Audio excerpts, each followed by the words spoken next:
On va continuer le cours. Après avoir vu ces exemples, on va voir des petites propriétés liées au produit scalaire, avant de voir des vrais théorèmes qui vont arriver plus tard.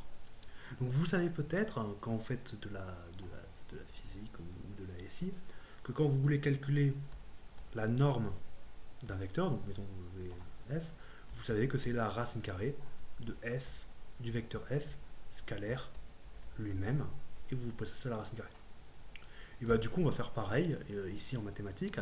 Si je veux définir la norme d'un vecteur, donc ce sera une application qui a un vecteur m'associe la racine carrée du produit scalaire entre un vecteur et lui-même. Alors est-ce que j'ai le droit de prendre la racine carrée? Donc ça c'est vraiment un truc que vous devez évidemment vous poser la question. Donc, dès que vous voyez une racine carrée, il faut être sûr que ce qu'on a là est positif, mais rassurez-vous, x scalaire x, eh ben, il est positif. Pourquoi il est positif? Parce que ça fait partie des propriétés que j'ai demandé au produit scalaire. Donc si j'ai un produit scalaire, je sais que ça c'est positif, et donc je peux en prendre la racine.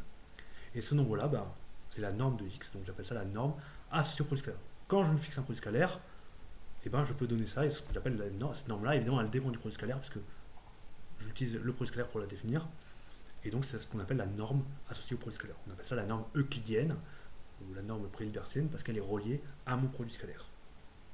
Alors du coup, un truc qui sera souvent utile, c'est que parfois, du coup, on préfère parler de norme au carré, parce que vous voyez, la norme, c'est pas très satisfaisant, parfois, parce qu'il y a une racine carrée. Parfois, on n'aime pas les racines carrées, donc parfois, on aime bien tout mettre au carré. Et du coup, la norme d'un vecteur au carré, c'est égal au vecteur scalaire lui-même. Voilà. Parfois, on préfère l'avoir comme ça, plutôt que écrire norme de x égale racine carrée de x scalaire x. Évidemment, c'est la même identité, c'est la même relation, la même définition de la norme, sauf qu'il y en a une qui fait intervenir la racine et l'autre qui ne le fait pas. Évidemment, il ne faut pas vous mélanger les pinceaux. Si vous mettez un carré là, vous ne mettez pas de racine carrée là. Et si vous mettez une racine carrée là, évidemment, vous ne mettez pas de carré là. C'est soit l'un, soit l'autre. Voilà. Et évidemment, la racine, elle est sur le produit scalaire et pas sur la norme. Tout comme le carré, il est sur la norme, on parle de la norme au carré, et non pas sur le produit scalaire. Donc, quand on fait le lien entre norme et produit scalaire. Et donc, ce qu'on vous dit maintenant, à partir de maintenant, c'est que E et ceci, donc ce truc entre crochets, sera toujours un prix Hilbertien réel, donc c'est-à-dire E est toujours un espace vectoriel réel, de dimension finie ou pas. Je vous rappelle que si c'est de dimension finie, on appelle ça un euclidien, mais si on appelle ça un pré-hilbertien. Donc ça, c'est un produit scalaire. Et ce qu'on note, c'est la norme associée à E, donc c'est-à-dire c'est ceci. Et donc, ce qu'on va faire là dans la proposition numéro 1, c'est donner des premières propriétés assez évidentes de la norme. Donc, première propriété que l'on peut voir, c'est eh bien, la norme est positive. Alors, pourquoi la norme est positive? Eh bien, euh, si je me fixe un vecteur x, je sais que c'est la racine carrée de x scalaire x. Mais évidemment, la racine carrée d'un nombre positif, eh bien, c'est toujours positif. Donc, la première propriété, elle est un peu évidente. La norme est bien positive. Simplement, quand vous calculez la norme d'un vecteur en physique ou en SI, vous devez trouver quelque chose de positif. Sinon, c'est qu'il y a un problème. Si vous voulez calculer la norme de lambda x, eh bien, ça, c'est valeur absolue de lambda fois la norme de x. Attention, n'oubliez pas la valeur absolue, parce que si lambda est négatif, ça, c'est censé être positif. Et si vous mettez lambda est négatif, ça sera négatif ici, donc il y aura une contradiction. Donc c'est la norme de lambda x, c'est la norme de la valeur absolue de lambda, donc lambda est un réel, fois la norme de x. Donc on va le démontrer aussi. Donc si je veux calculer la norme de lambda x, eh bien la norme de lambda x, par définition, c'est la racine carrée du vecteur lambda x fois le vecteur lambda avec le vecteur lambda x. Mais je peux sortir ce lambda par linéarité par rapport à la première variable. Donc je peux dire que c'est lambda x scalaire lambda x. Et ce lambda là, je peux le sortir par linéarité par rapport à la deuxième variable. Donc j'aurai racine de lambda au carré, parce qu'il est sorti une deuxième fois, x scalaire x. Et ici j'ai la racine carrée d'un produit, et donc je peux dire que c'est le produit des racines carrées, donc je peux dire que c'est la racine carrée de lambda au carré fois la racine carrée de x scalaire x. Et ça, la racine carrée de lambda au carré, il faut se rappeler que ce n'est pas forcément lambda, parce que c'est censé être positif, et si lambda est négatif, ça ne peut pas être valeur lambda, mais c'est par propriété de la racine carrée, c'est la valeur absolue de lambda. Donc ici, je reconnais la valeur absolue de lambda, et ici, je reconnais par définition, évidemment, la norme de x. Donc ça prouve bien la deuxième propriété que j'ai là. Alors pour la troisième propriété, il faut que je démontre que si la norme de x vaut 0, donc c'est-à-dire si j'ai un vecteur de norme 0, eh bien c'est le vecteur nul. Ça évidemment c'est une propriété que vous utilisez aussi en physique en ici. Si vous jamais vous avez un truc, si jamais vous avez le vecteur nul, vous savez qu'il est de norme nulle, mais aussi vous savez que si vous avez un vecteur dont la longueur vaut 0, c'est le vecteur nul. Le vecteur nul c'est le seul vecteur qui n'a pas de vraie longueur autre que non nulle. Bon, encore une fois, c'est une implication là, donc pour démontrer une implication, eh ben, j'ai pas le choix, je démontre, je suppose ça, et je démontre que ça c'est vrai. Donc supposons que ceci valent 0. Alors, pour arriver à quelque chose, eh ben, je vais remarquer ce que je sais sur ce truc-là. Eh bien, ceci, c'est la racine carrée de x scalaire x, par définition de ce nombre-là. Donc ça vaut 0. Et ici, j'ai une racine carrée qui m'embête un petit peu, donc je vais tout mettre au carré. Et si je mets tout au carré, j'ai que x scalaire x vaut 0 au carré, puis 0 au carré, ça vaut 0. Mais qu'est-ce qui se passe quand j'ai un vecteur scalaire lui-même égal à 0? Parce qu'ici, j'ai un produit scalaire. Et bien, je sais que comme c'est défini, je sais que forcément x doit valoir le vecteur nul. Donc x égale le vecteur nul. Et donc j'ai bien démontré mon implication. Dès que j'ai ça, et ça veut dire que j'ai bien l'implication. Et donc ça finit sa troisième petite propriété. Donc ici, la norme associée à un produit scalaire, elle a trois propriétés. Et c'est ces trois propriétés-là qui font qu'en fait le mot norme a du sens. Dans le sens, ça mesure quelque chose, donc c'est positif. Si vous mesurez deux fois un vecteur, et ben sa norme c'est deux fois la norme du premier vecteur. Et si vous avez la longueur d'un vecteur qui est égale à 0, c'est que forcément votre vecteur est nul. Donc c'est vraiment des propriétés que l'on veut si on veut avoir la notion de longueur. Et longueur pour les vecteurs, on appelle ça le mot norme. Pour un peu séparer longueur, pour pas confondre avec autre chose. Alors maintenant, on va voir d'autres propriétés sur les produits scalaires, des formules qui vont nous permettre un petit peu de calculer les choses sur les produits scalaires. Donc première propriété, donc je vais me fixer x et y deux vecteurs dans le carré, et puis si j'en ai besoin de n, j'appellerai x1, x1, xn, c'est n vecteurs de e. Et e, je vous rappelle, c'est toujours un espace vectoriel quelconque muni d'un produit scalaire. Donc première propriété que l'on me dit, x plus y en norme au carré, je peux calculer comme la norme de x au carré, plus 2 fois scalaire x, y, plus la norme de y au carré. Donc là, vous voyez, ça ressemble très fortement à une identité remarquable, a plus b au carré égale a carré plus 2ab plus b au carré. Mais attention, ici, ce n'est pas des nombres que j'ai, x, y sont des vecteurs. Donc un vecteur fois lui-même, ça n'a pas de sens. Par contre, la norme au carré d'un vecteur, ça a un sens. Pareil, 2ab, ce produit de nombres, ça n'a pas de sens de faire x fois y. Par contre, parce que quand j'ai deux vecteurs, j'ai pas de produit, mais j'ai le produit scalaire. J'ai le produit scalaire entre x et y. Donc j'ai cette identité remarquable. Puis j'en aurai la même avec un moins, évidemment, ce qui sera l'analogue de a moins b au carré. Donc je vais commencer par démontrer ces deux premières formules, et puis après on verra pour le reste. Donc comme je dois vérifier ça, je vais calculer norme de x plus y au carré. Donc je vais calculer norme de x plus y, le tout au carré. Alors ça, par définition, je sais que c'est x plus y scalaire x plus y, parce que ça c'est par définition de la norme au carré, c'est le vecteur scalaire lui-même, et je dois calculer ça. Et là ce que je vais faire, c'est que je vais utiliser la linéarité par rapport à la première variable, parce que ici vous voyez dans ma première variable j'ai une somme. Donc je vais éclater cette somme là par linéarité. Donc je peux dire que le premier c'est x virgule x plus y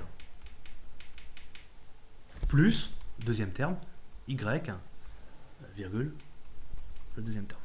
Donc là vous voyez j'ai simplifié ma première variable, maintenant j'ai que du x. Et maintenant ce que je vais faire c'est que je vais faire pareil mais sur la deuxième variable. Donc je vais utiliser la linéarité par rapport à la deuxième variable, donc par rapport à x plus y ici, et puis évidemment par rapport à x plus y après. Donc si je fais pour le premier terme, ça me donnera un x scalaire x plus x scalaire y, où le x et le y qui sont là viennent de la linéarité que j'ai utilisée par rapport à la deuxième variable. Puis maintenant il faut que je fasse pareil pour lui, plus donc y scalaire x plus y scalaire y, où ici j'avais un x plus y que j'ai éclaté, ici avec du x et ici avec du y. Quand j'utilise la linéarité par rapport à la deuxième variable, évidemment la première variable ne bouge pas, donc ici le y qui est là, et bien évidemment il reste ici, et pareil le x qui est là, il n'a pas bougé ici. Bon, mais là je reconnais plein de choses, parce que ça c'est la norme de x au carré, ça y scalaire y par définition de la norme, c'est la norme de y au carré. Et ça, vous voyez, c'est deux choses qui a priori pourraient être différentes. Oui, mais par symétrie du produit scalaire, je peux dire que lui, c'est y scalaire x, je peux dire aussi que c'est y scalaire x. Donc ça, je peux dire que c'est x scalaire y. Et donc x scalaire y, en fait, il était deux fois, donc en fait, je peux dire que c'est plus 2 fois x scalaire y. Et donc ça me donne bien la première relation qu'il a. Alors, il faudrait que je démontre pareil la même avec un moins, mais en fait ça va strictement rien changer. Je vais juste mettre des moins en dessous et pour voir ce que ça change. Mais ici j'aurai un moins. Donc ici en fait ça veut dire que j'aurai un moins. Ici j'aurai un moins. Donc quand je vais appliquer la linéarité, donc ici j'aurai un moins. quand je développerai par linéarité. Et ici, j'aurai du moins y, parce que ici, en fait, j'ai du moins y. Donc ici, j'aurai un moins qui sortira par linéarité. Et ensuite, du coup, ici, j'aurai un x. Quand j'utiliserai la linéarité, j'aurai un x scalaire x moins y. Donc quand j'utiliserai la linéarité, ici, j'aurai un moins qui apparaîtra en dessous. Lui aussi, il aura un moins, parce qu'il y avait un moins qui était là, donc j'aurais du moins x scalaire x, donc ici il y aura un moins. Et ici, attention, ici il y avait un moins y scalaire, et puis quand je développe par linéarité, j'aurai un moins qui est là, donc il y aura deux moins, et donc en fait ici ça donnera bien un plus. Et donc ici j'aurai la même chose, mais ici au lieu de ce plus 2, j'aurai un moins 2. Donc j'aurai la deuxième identité. Si vous ne croyez pas, si vous voulez refaire les choses tranquillement, refaites-le, c'est un bon exercice. Si vous savez démontrer la première, au moment où vous savez démontrer la deuxième, essayez de la démontrer sans évidemment plagier, en fermant le cahier et en refaisant c'est la même chose, mais en laissant avec les moins. Et voyez si vous arrivez à ne pas vous tromper dans les plus et dans les moins. Donc ça c'est la première propriété. Maintenant, donc ça vous voyez, c'est quand il y a deux vecteurs, c'est la norme d'une somme de deux vecteurs. Mais il se passe quoi si j'en prends n vecteurs et que je veux calculer la norme au carré? Donc on va plutôt essayer de calculer la norme au carré d'une somme de vecteurs comme ça. Donc ici, je cherche à calculer la norme au carré, donc la somme de i égale à 1 à n de xi au carré. Et donc ça, je dois calculer cette norme-là. Donc ça, je peux dire que c'est ce vecteur-là scalaire lui-même, donc je vais écrire ce vecteur-là scalaire lui-même, donc xi à n, et scalaire lui-même. Mais si je fais ça, j'ai peur de... Vous voyez ici, les indices ils sont muets, donc si j'écris deux sommes, si je note entre i égale à n des xi, j'ai peur de penser que c'est le même i. Comme c'est un indice muet, je vais préférer plutôt lui donner un autre nom de lettre. Donc on va prendre du j, peut-être pour éviter de se tromper. Donc on va sommer toujours entre 1 et n, mais cette fois-ci, au lieu de sommer sur une variable muette, xi, je vais l'appeler sur xj. C'est toujours plus prudent quand il y a deux sommes. Donc je vais sommer sur j. Et là, je dois calculer une somme comme ça. Donc là, c'est comme tout à l'heure, on peut se dire, mais comment on va faire?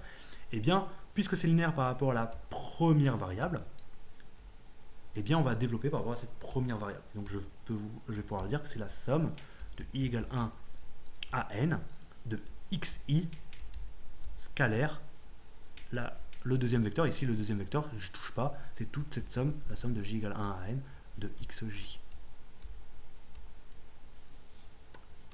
Très bien. Et maintenant, ce que je peux faire, c'est que je peux utiliser la linéarité par rapport à la deuxième variable pour sortir cette somme-là. Et donc, je peux dire que c'est la somme de i égale 1 à n de la somme qui sort par linéarité par rapport à la deuxième variable, par rapport à tout ça. Donc, de j égale 1 à n de xi scalaire xj. Et alors, si je regarde un petit peu ma formule, il y a des xi au carré en norme et il y a des i strictement plus petits que j. Donc, ce que je vais faire, c'est que vous voyez cette double somme, en fait, je vais la séparer en trois parties. Les cas où i égale j, comme ça me donnera des xi au carré, des i strictement plus petits que j, donc ça me donnera une somme comme ça, et des j strictement plus grands que i, qui apparaissent pas pour l'instant dans ma somme, donc je vais écrire, et puis après je verrai bien qu'est-ce que je peux en faire pour que ça y ressemble un petit peu mieux. Donc on va séparer cette somme-là en trois cas. Donc premier cas, la somme où i égale j.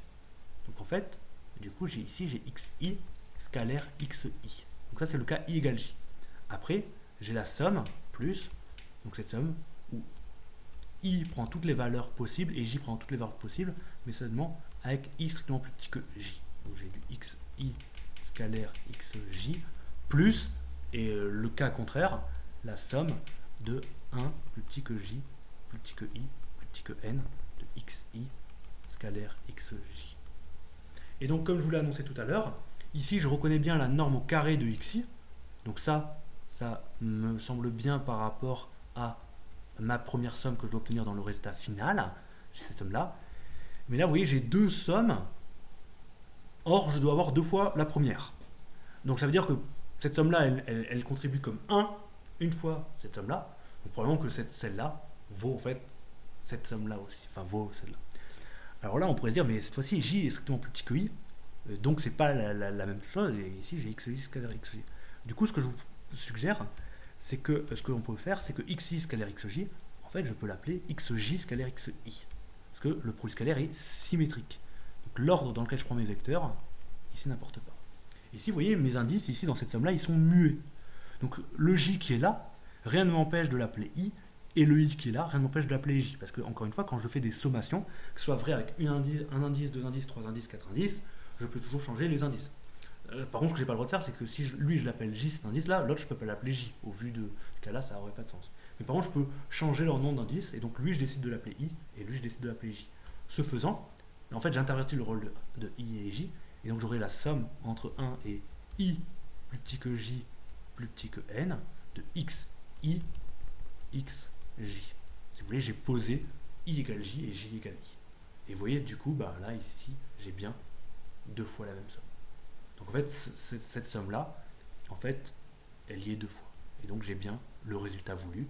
Ce terme-là, il était bon, et cette somme-là, je l'ai une fois ici et une fois ici. Et en fait, du coup, bah, je l'ai deux fois.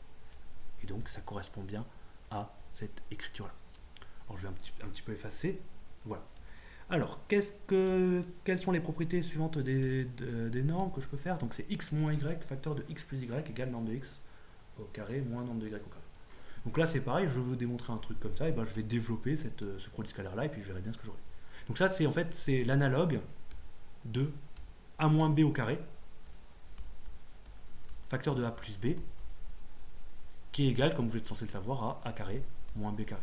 Mais ce qui remplace ici ce produit-là, c'est un produit scalaire, et ce qui remplace a carré, c'est la norme d'un vecteur au carré, et ce qui remplace le b au carré, c'est la norme d'un vecteur. Mais si vous avez ce genre d'identité remarquable, ça vous permet de retrouver une identité. Alors, c'est pas une preuve rigoureuse, parce que vous voyez, c'est pas la même chose, mais en tout cas, ça vous permet de retrouver la formule. Si vous avez un doute, si vous savez pas si c'est un moins, un plus, etc., vous pouvez penser. Puis après, maintenant, on va redévelopper ce vecteur-là, ce produit scalaire-là, pardon, et on verra bien si on a ça.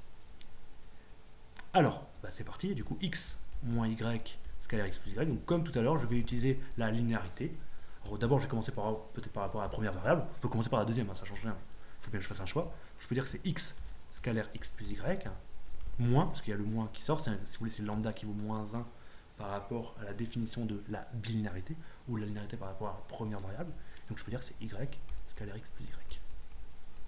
Et puis voilà, et puis maintenant, bah, je continue à développer, donc c'est x scalaire x plus x scalaire y, moins, il y a un moins ici, y scalaire x, y scalaire y. Attention, c'est tout ce terme-là que je calcule par linéarité, donc c'est moins plus, c'est la somme de ce terme-là, il est égal à la somme de ces deux termes par linéarité par rapport à la deuxième variable. Donc, comme il y a un moins là, je mets bien des parenthèses, provisoirement, puis après je vais enlever les parenthèses. Très bien, et donc du coup ici, bah, il me reste norme de x au carré, parce que ce terme-là, bah, il vaut norme de x au carré.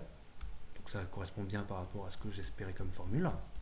Ici j'ai du x scalaire y, ici j'aurais du moins y scalaire x. Mais attention, ce terme-là, par symétrie, c'est le même que celui-là. Donc ce terme-là, c'est x scalaire y par symétrie. Donc ce terme-là, moins celui-là, bon, ça vaut 0. Et après, j'ai moins y scalaire y. Et ce terme-là, bah, c'est bien moins la norme de y au carré. Donc moins norme de y au carré. Et donc, ça me trouve bien cette formule-là. Donc vous voyez, ça c'est aussi une autre identité remarquable que l'on retrouve aussi avec des produits scalaires. Bien, on avance. Alors maintenant, quatrième identité, on vous dit la norme de x plus y plus la norme de x moins y au carré égale 2 fois la norme de x au carré plus la norme de y au carré. Alors ça, on appelle ça l'identité remarquable. Alors je vais peut-être... pourquoi l'identité remarquable? Parce que si je dessine un parallélogramme, donc un parallélogramme, vous êtes censé savoir que c'est défini par deux vecteurs. Donc ici un vecteur x, comme je fais un schéma, je note des flèches pour pas qu'on les confonde avec des points. Et puis ici un deuxième vecteur, donc un vecteur y. Ici. Et donc vous savez que quand j'ai deux vecteurs comme ça, bah, ça me définit un parallélogramme. Si je redessine les autres vecteurs y que je translate et x que je translate. Il est un petit peu moche ce parallélogramme, mais tant pis. Donc ça c'est x et ça c'est y. Il est où x plus y? Eh bien x il fait ce chemin-là, y il fait ce chemin-là, donc x plus y, c'est ce vecteur-là. Et x moins y, alors c'est quoi x moins y? Alors, pour le voir, si je pars de ce vecteur-là qui vaut x, donc je pars de ce vecteur-là qui vaut x, et je retranche y, donc j'arrive là. Donc si je pars d'ici, que je fais plus x moins y, j'arrive à ce vecteur-là. Donc en rouge que j'ai dessiné là, c'est x plus y, et je veux dessiner x moins y, c'est ce vecteur-là. X moins y, le tout en flèche. Pourquoi? Parce qu'ici, il y a un vecteur x, il y a un vecteur x qui est comme ça, et après, moins y, il est comme ça. Donc si je pars d'ici, je rajoute x, j'enlève y, j'arrive ici. Et donc, ce que me dit cette formule-là, si elle est vraie, après on va dire pourquoi elle est vraie, Ça me dit que la norme au carré de cette diagonale x plus y, plus la norme au carré de cette diagonale-là, donc la somme des carrés des deux diagonales, est égale à 2 fois ce côté-là au carré, plus 2 fois ce côté-là au carré. Pourquoi 2? Parce qu'en fait, ce côté-là, en fait, il y est 2 fois, et ce côté-là, il y est 2 fois dans le parallélogramme. Donc la somme des carrés des longueurs des diagonales au carré, c'est égal à la somme à la somme des carrés des longueurs des 4 côtés du parallélogramme. Voilà, c'est ça que nous dit cette formule-là. Alors, pourquoi cette formule-là est vraie? Alors en fait, on a de la chance parce qu'on a fait tout le job avant.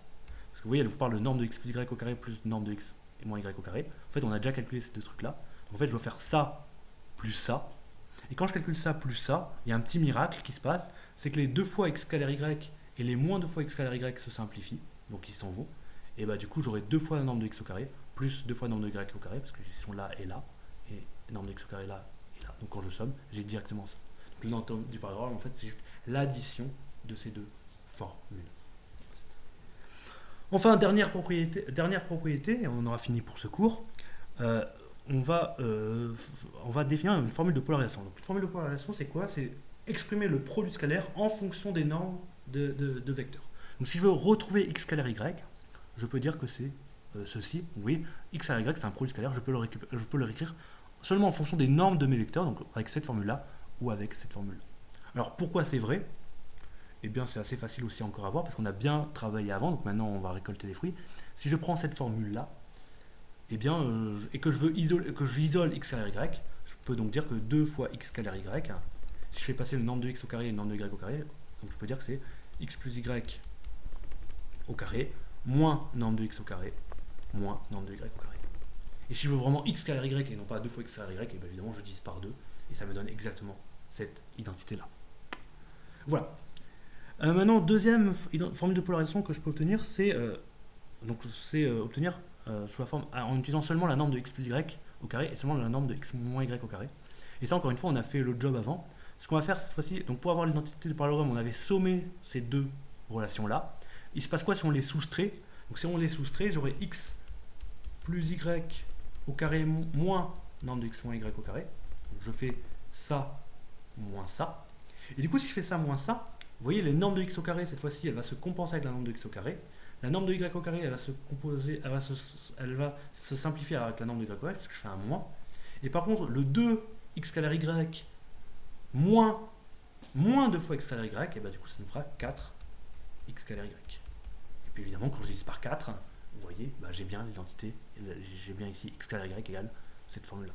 Donc ça, c'est pas forcément des formules à apprendre par cœur, parce que si vous les apprenez par cœur, vous les aurez oubliées très rapidement, mais vous voyez, c'est un petit peu savoir s'entraîner, un petit peu à les retrouver. Si on vous dit exprimer dans un sujet, exprimer x scalaire y en fonction des carrés des normes de vecteurs, eh bien, sachez comment partir. Vous partez soit de là et puis vous isolez ce produit scalaire, ou alors vous écrivez les deux et vous faites la différence des deux, de façon à éliminer les normes de x au carré et seulement à conserver les produits scalaires. Si vous faites la somme, vous éliminez les produits scalaires et ça vous donne l'identité du parallélogramme. Voilà. Donc ça, si vous voulez apprendre votre cours, l'idéal c'est est-ce que vous savez retrouver ces deux formules-là et en les additionnant ou en les soustrayant, est-ce que vous arrivez à retrouver ça? Puis celle-là, c'est pareil. Si vous ne savez pas ce que ça vaut x moins y, x scalaire y plus y, développez-le et puis vous verrez ce que ça vaut. Donc celle-là est un petit peu plus difficile parce qu'il y avait n vecteurs, mais en fait, c'est exactement la même chose qu'une identité remarquable qu'on pourrait faire. Par exemple, si vous faites a plus b plus c au carré, donc si je fais 3 nombres au carré, et ben en fait, je peux dire que c'est a carré plus b carré plus c carré plus tous les doubles produits, plus 2ab plus 2ac plus 2bc. Vous voyez, à chaque fois, il y a tous les carrés possibles et après tous les doubles produits possibles. Donc c'est une généralisation de a plus b au carré. Et bien là, cette formule-là, c'est la même chose, c'est tous les carrés possibles, alors cette fois-ci en norme, plus 2 fois, plus tous les doubles produits. Mais ici, évidemment, les produits, évidemment, ce sont des produits scalaires.